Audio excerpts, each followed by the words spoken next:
வணக்கம் VR media நேயர்களே. தொடர்ந்து உண்மைகளை மக்கள் பார்வைக்கு வைக்கிறதுக்காக நம்ம மீடியா இயங்கிட்டு வருது. அந்த வகையில முக்கியமான ஒரு விஷயத்தை பத்தி பேசலாம் அப்படின்னு சொல்லிட்டு மீண்டும் விக்னேஷோட நம்ம இணைந்திருக்கோம். வணக்கம் விக்னேஷ். வணக்கம். ஸோ சென்னையில வந்து பாத்தீங்கன்னா மாநகராட்சி தூய்மை பணியாளர்கள் அவங்களுக்கு வந்து பாத்தீங்கன்னா ஒரு போராட்டம் நடந்தது. அவங்க தொடர்ந்து போராடிக்கிட்டே இருந்தாங்க. இப்போ திருப்பி சாலை மறியல் பண்ணாங்க, கைது பண்ணியிருக்கிறாங்க. ஸோ இதை பத்தியெல்லாம் டீட்டெயிலாக பேசுவோம், மக்களுக்கு விழிப்புணர்வு ஏற்படுத்துவதுதான் இந்த காணொலி. ஸோ இதை பத்தி உண்மை வேணா சொல்ல ஆரம்பிக்கிறேன். முதல்ல கைதுக்கான காரணம் என்ன, ஏன் அவங்களை அரெஸ்ட் பண்ணாங்க, என்ன நடந்தது? இப்போ அனுமதி வந்து சாலை மறியல ஈடுபட்டிருக்காங்க பிரதர், தூய்மை பணியாளர்கள். ஓகேங்களா, இது பொதுமக்களுக்கு இடையூறு செய்வதனால இது போராட்டம் நடத்தியவர்கள் கைது பண்ணியிருக்காங்க காவல்துறை. ஓகே, அவங்களுடைய முக்கியமான கோரிக்கை என்ன? ஏன்னா பணியாளர்கள் என்ன கோரிக்கை வைக்கிறாங்க, அவங்களுடைய கோரிக்கைகள் என்னன்றது கொஞ்சம் டீட்டெயிலாக சொல்லுங்க. இப்போ அவங்க தூய்மை பணியாளர்கள் தற்காலிக பணியாளர்கள் தான் ஒர்க் பண்ணியிருந்தாங்க கொரோனா காலகட்டம். அதுக்கு முன்னாடி இருந்தவங்களாம் வேலை செஞ்சிருந்தாங்க. அவங்க தான் பாத்தீங்கன்னா சென்னை மாநகராட்சி சுத்தமா வச்சுக்கிறதுக்கான காரணமே அவங்க தான். ஆமா, ஏற்கனவே நம்மளும் பேசியிருக்கோம் சம்பந்தமா. ஏன்னா அவங்க தான் பண்றாங்க. இப்போ அவங்க என்னன்னா எங்களை நிரந்தர பணியாளர்கள் ஆகுங்க, மாதம் 26,000 சம்பளம் ஏற்றி கொடுங்க அப்படின்ற மாதிரி அவங்க கேட்டிருந்தாங்க. அவங்களோட கோரிக்கை அதுதான். இது சம்மந்த மனுவா நிறைய மாநகராட்சி மேயர்கிட்டையும் சரி, தமிழக அரசு கிட்டையும் சரி, அமைச்சரங்களையும் நிறைய மனுவாகவும் கொடுத்துருக்காங்க.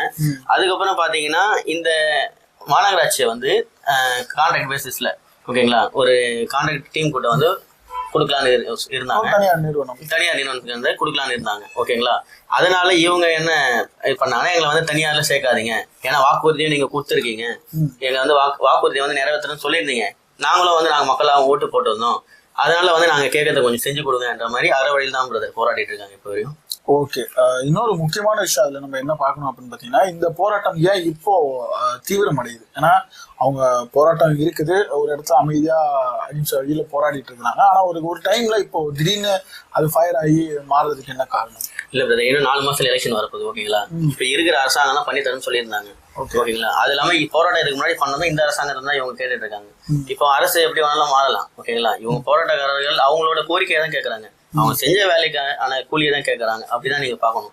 ஓகேங்களா, இந்த டைம்ல அவங்களுக்கு பண்ணீங்கன்னா அந்த மக்கள் உங்களுக்கு நம்பி இருந்தாங்கல்ல, அதை அவங்க பண்ணுவாங்க, வேற ஒண்ணும் இல்லை. ஓகே, இப்போ மொத்தமா எத்தனை பேரை கைது பண்ணிருக்காங்க, எவ்வளவு பேர் இதனால பாதிக்கப்பட்டிருக்காங்க, அதை பத்தி கொஞ்சம் டீட்டெயிலா சொல்லுங்க. இதுல பாத்தீங்கன்னா 200க்கும் மேற்பட்ட தூய்மை பணியாளர்கள் பாத்தீங்கன்னா தொழிற்சங்க நிர்வாகிகள் கைது பண்ணி ஒரு திருமண மண்டபத்துல வச்சிருக்காங்க பிரதர். ஓகே, ஸோ அதுல நிறைய பெண் தூய்மை பணியாளர்களும் இருப்பாங்க. ஸோ அவங்க மேல என்ன மாதிரியான நடவடிக்கை எடுக்கப்படுது, இல்லை அவங்களுக்கு என்ன நிகழ்ந்து? போராட்டத்தில் அதிகமா பெண் தூய்மை பணியாளர்கள் தான் ஈடுபட்டிருக்காங்க. அவங்கள குண்டு கட்டா தூக்கிட்டு போறது, பெண் காவலர்களை வச்சுதான் தூக்குறது, கைது பண்றது எல்லாமே முழுக்க பெண் காவலர்களை வச்சுதான் காவல்துறை கைது பண்ணி. ஸோ அவுட் சோர்சிங் முறையில பாத்தீங்கன்னா இந்த விஷயம் பாத்தீங்கன்னா நடக்க ஆரம்பிச்சுது. ஸோ இதை தீவிரமா எதிர்க்கிறாங்க. ஸோ அதில் அவங்களுக்கு என்னென்னலாம் ப்ராப்ளம் நடக்குது, ஏன் அதை எதிர்க்கிறாங்க? இப்போ தனியார் வசம் ஒப்படைப்பாங்க வச்சு, தனியார் கம்பெனிக்கு நம்ம கான்ட்ராக்ட் கொடுத்துறோம்னு வச்சுங்களேன், அவங்க வேலை பாதுகாப்பு இருக்காது.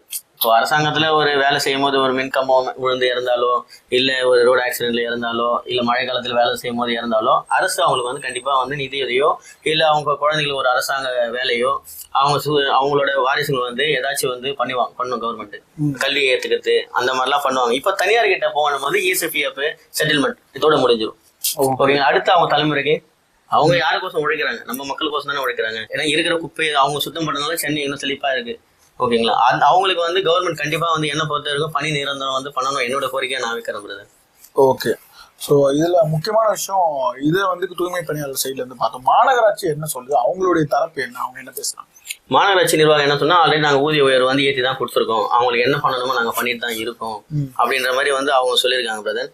போராட்டத்தை கைவிட்டுட்டு நீங்க வேலைக்கு திரும்புங்க அப்படின்ற மாதிரி சொல்லியிருக்காங்க பிரதர் மாநகராட்சி சைட்ல. ஸோ இந்த போராட்டம் பாத்தீங்கன்னா தீவிரமா நடக்குது. இப்போ கொஞ்சம் பேர் அரெஸ்ட்டும் பண்ணியிருக்கிறாங்க. ஸோ இதனால குப்பை தேங்குற அபாயம் இருக்குது. ஸோ அந்த தூய்மை பணி எவ்வளவு பாதிக்கப்படுது, அதனால மக்களுக்கு எவ்வளவு பாதிப்பு ஏற்படும், ஸோ அதை பத்தி கண்டிப்பா மக்களுக்கு ரொம்ப பாதிப்பு தான் பிரதர்.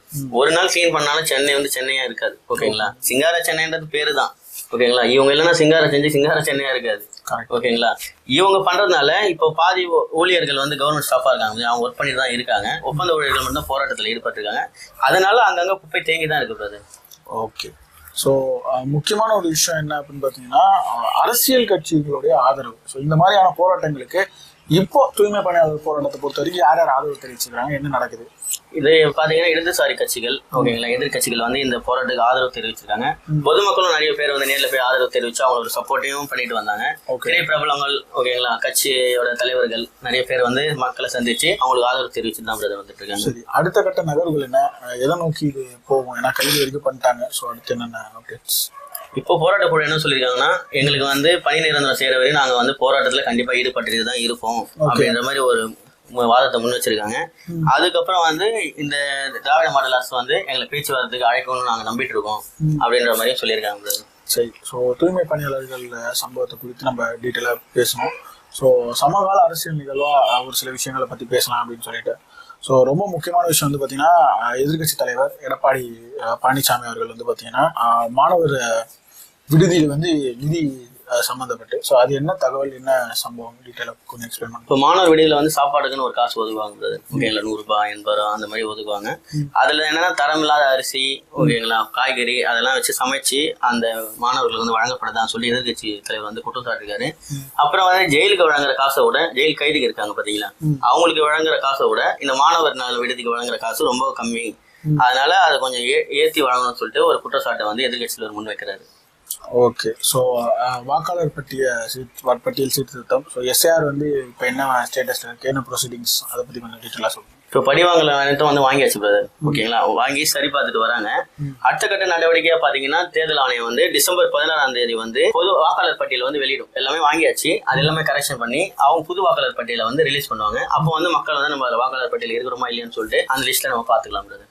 ஓகே, ஒருவேளை இல்லைன்னா அடுத்த கட்டு கேம்ப் போடுறோம்னு சொல்லியிருக்காங்க. அந்த கேம்ப்ல இல்லாதவங்க புதுசாக ஆட் பண்றவங்க வந்து அதுல வந்து ஏதாவது பேர் திருத்தம் அட்ரஸ் திருத்தம் பண்றவங்க அந்த கேம்ப்ல போய் சரி பண்ணிக்கலாம் என்ற மாதிரி சொல்லியிருக்காங்க. சரி, ஓகே, முடிஞ்ச வரைக்கும் கூடுமான அளவுக்கு எல்லா விஷயங்களும் கவர் பண்றேன்னு நினைக்கிறேன். ஸோ நன்றி நேயர்களே, நன்றி.